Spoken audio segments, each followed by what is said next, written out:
Welcome to Linda's TV show. If it is your first time of stopping by or coming across my YouTube channel, you are highly welcome. Please, I beg you for this favor, click on that red button that says subscribe.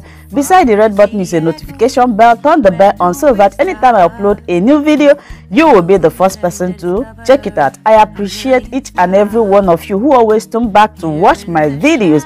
Like you know, I present news on daily basis to you. So after watching the video, you are free to criticize and leave your comment constructively. Share the video. Yeah, you can share it to your family, friends, anybody that you can, so that they themselves will be informed. Now I present to you another interesting or informative video which we are going to watch together. Yeah, I'm going to watch this video together with you. Then we'll come to the comment section. Extradition Act must come into play, which is that Nnamdi Kanu left Nigeria involuntarily when they were about to kill him and found himself abroad before he was renditioned back forcefully in a most gruesome manner under torture on the 26th of June 2021. That application shows from exhibits MNK1 to MNK8 the circumstances under which he escaped from Nigeria, not jumping bail. Exhibit MNK1, for example, is an affidavit he deposed to in the Holy See in Israel, where he gave facts as to how he found himself there. This is because in September 2017, I think precisely on the 14th of September 2017, Nnamdi Kanu was with his father, His Royal Majesty, the traditional ruler of Afaruku, Ibeku, Umuahia, Abia State, when the military invaded their house in the name of Operation Python Dance. I haven't seen Operation Python Dance at Sambisa Forest, dance at Chibok Forest, dance in Niger State, dance in Meduguri, dance in Kaduna. I have not seen, but Operation Python Dance went to a peaceful home inhabited by a traditional ruler, invaded it and mauled down 28 Nigerians, 28 innocent Nigerians in cold blood, gruesomely, in a most torturous and murderous manner. They did nothing wrong.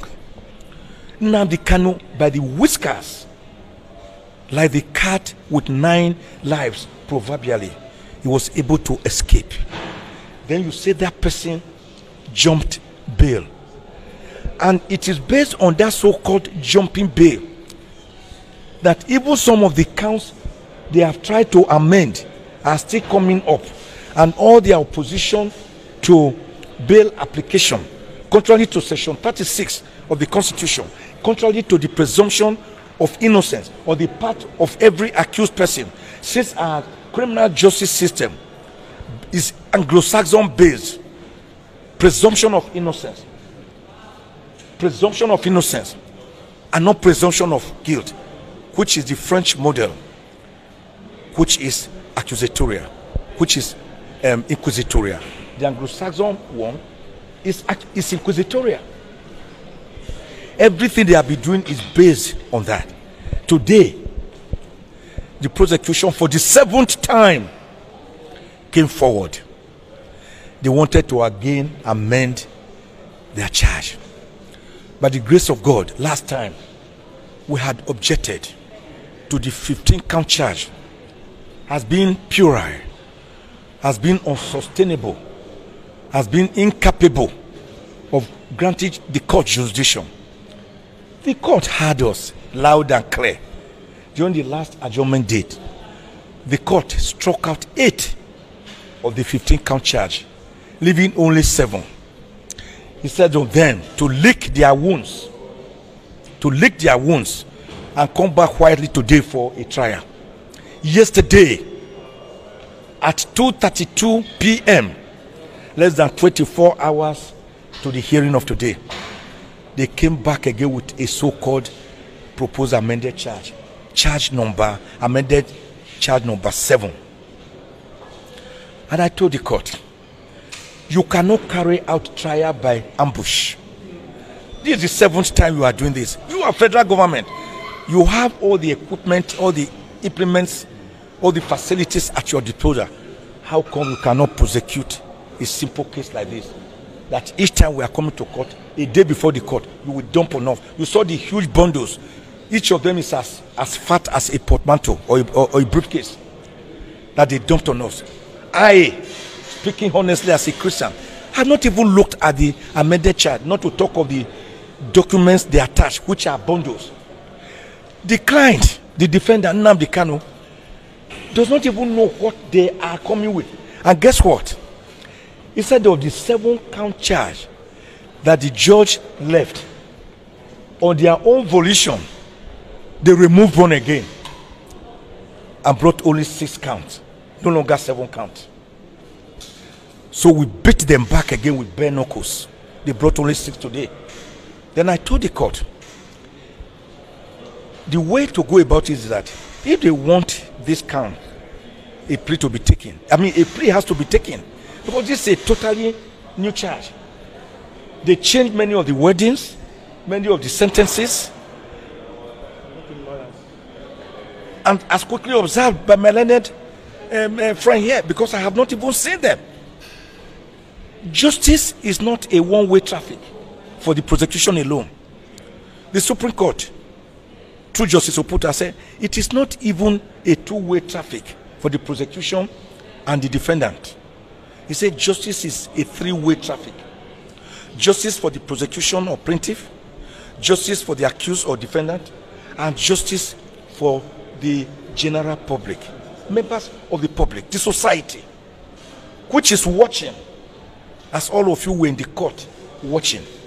Can justice be said to have been done in this case? If so, is it manifestly seen to have been done? That is the question you will be asking yourself. But what they have always done in the name of trying to prosecute the defendant is to try to overreach us, try to ambush us, and today we resisted that ambush. And again the court saw with us. I said, you can't do this. You continue to say, under the ACJA, the prosecution can always amend his count as many times as possible, even on the day of judgment. ACJA, for God's sake, is an inferior law subject to the Constitution of the Federal Republic of Nigeria. It is a mere act of parliament. The Constitution is the ground norm, the font origo. In the hierarchy of law, it is the master law. That is why I regard the Constitution as the Oba, the Eze, and the Emir of our laws. Other laws like ACJA are inferior laws made by National Assembly. They are like ballet or district heads. So what happens when there's a conflict between these laws like ACJA and the Constitution? The Constitution tells us, Section 1, subsection 1, say this Constitution is supreme. Supreme. And then it goes on in Section 1, subsection 3 to say, if any other law is still consistent with the provisions of the Constitution, that other law will be void to the extent of the inconsistency. So each time they mount this ACJA, who the judge from the bench today observed has many contradictory provisions. In fact, the ACJA, if you look at it, almost forgot the Federal High Court. They now first started saying FCT High Court before they remember Federal High Court. It should be Federal High Court before FCT High Court or any other court.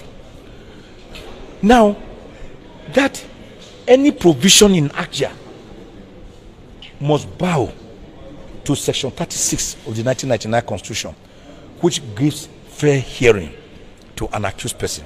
And what is fair hearing? The Supreme Court tells us that fair hearing includes fair trial. And that the two doctrines, the twin pillars of natural justice must be observed. One is nemo judex in causa sua. No one must be a judge in his own cause. The other one is audi alteram partem. You must hear the other side, which is why God gave Adam and Eve a fair hearing in the Garden of Eden, even after seeing the sins they were committing, being omniscient, omnipresent, and omnipotent. Now, what do we see? Nnamdi Kanu is being denied of basic facilities that allow for a fair trial. We lawyers cannot liaise with him and have interaction, pre-trial conferences. And that was why the judge called the director of legal services today. I said, give them a conducive place and environment for them to carry out pre-trial conference. The small room where they allow us to come into, with our shoes be removed, this barrel be removed, everything up to your pockets, up to this my handkerchief removed, everything removed. You don't allow me to take in a paper.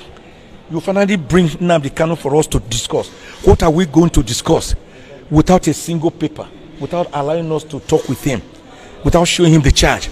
Not only that, the rooms are fully bugged and they shot themselves in the foot because in the amended charge proposed, which I forced them to withdraw today. Oh, by the way, they were forced to withdraw that amended charge. So it became as dead as dodo, dead on arrival. In that amended charge, you will see some of the proof of evidence, some of the documents where they put pictures of lawyers who went to consult with Nnamdi Kanu. So nothing is secret. There can be no fair trial when you are listening to the discussion between a lawyer and his client, in spite of the relationship which is uberima fidei, utmost good faith, banker, customer, clergy, congregation, accountant, client, doctor, patient, lawyer, client. The relationship is sacrosanct, must be observed. Sure. That is one. Two, you are talking about try. Nnamdi Kanu undergoes solitary isolation. He's brought out once in a week to walk around and receive sun. Whereas medically we must receive sun, vitamin D, every day. He cannot greet his fellow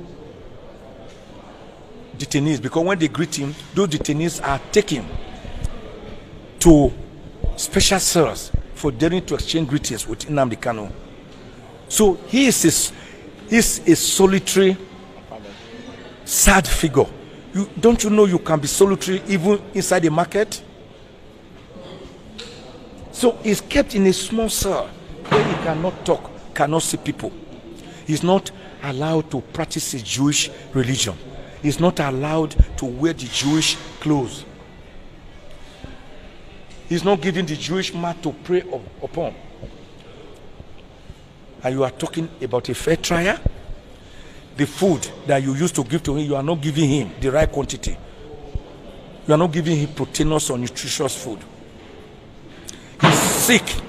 He has begged and begged. We all have begged and begged to allow his own doctor come and give a second opinion of his illness. You are not allowing him.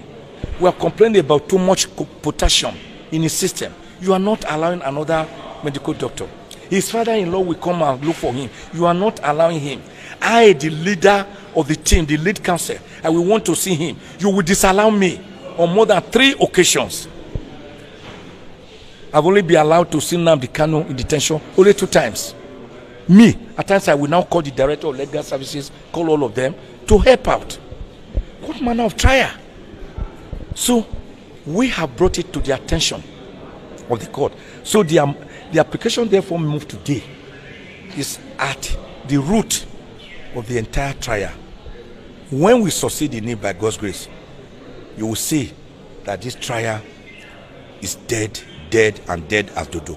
And by the way, even the 7-count charge, after we forced them to withdraw the proposed amended 6-count charge, even the 7-count charge that now remained, we have again appealed against it to the Court of Appeal. And they are going to see, as we saw in FRN versus Saraki and Saraki versus FRN, where some counts were where the Saraki had been discharged and acquitted by the Code of Conduct Tribunal, and they appealed, and then the Court of Appeal discharged him on some and retained some. He further appealed to the Supreme Court, which quashed all the counts. The 6 counts or 7 counts remaining now cannot even remain, because each of them is symbiotically and umbilically related with the 8 counts that were struck out. You are saying Nnamdi Kanu made a statement. How? Where? You didn't put the locus, the place where he allegedly made a statement. Under the Federal High Court Act, when you are charging a person under act, you must state the place where the person allegedly committed the offense. Where did he commit the offense? If it was in the spirit world or underground, you tell us. If it was in Afghanistan, you tell us. Do you know why? They tried to run away after we had beaten them back in an earlier charge where we said, you say he made a statement in London. This court does not have global jurisdiction extensively up to London. They now thought that by removing London and just saying he made a statement, they didn't know they had run into more murky waters. Where did he make the statement for? Nowadays with this technology, where I can be speaking and will be speaking with a female voice, because they will give me a female voice and you will dress me up in female clothes. So that is where you are saying that somebody made a statement from a place unknown, and that the statement led to people demonstrating in Nigeria and then leading to mayhem. I hope they will be able to bring up to, Nigeria is a country of 250 million people by last projection. I hope they will be able to bring at least maybe 50,000 witnesses who will say they were made to demonstrate because of a statement allegedly made by Nnamdi Kanu. I hope they will be able to.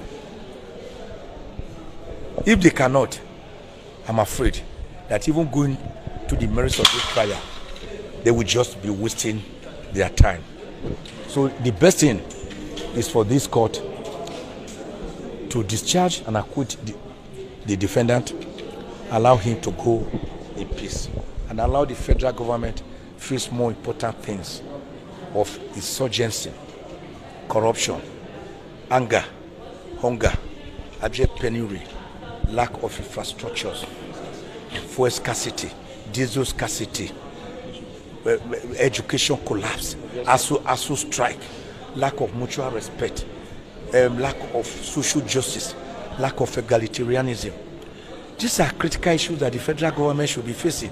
Not for a young man who is saying, if you are seeing me continuously as a dot in the cycle, and you are not respecting my rights, and you are not allowing Gowon's 3 R's, reconstruction, rehabilitation, and reconciliation, which were enunciated in January 1970, when the Civil War ended, and General Philip Effiong handed over the mantle of surrender on behalf of the Biafrans to General Olusegun Obasanjo on behalf of Nigeria. If you are not allowing us to at least be a part of your security architecture or apparatus, if you are not allowing us to be president of Nigeria after Aguiyi Ironsi, who only ruled for 6 months, if you are now allowing us to even be ordinary vice president, apart from Dr. Alese Kweme that was vice president to Aliyu Shehu Usman Shagari, then let us go in peace.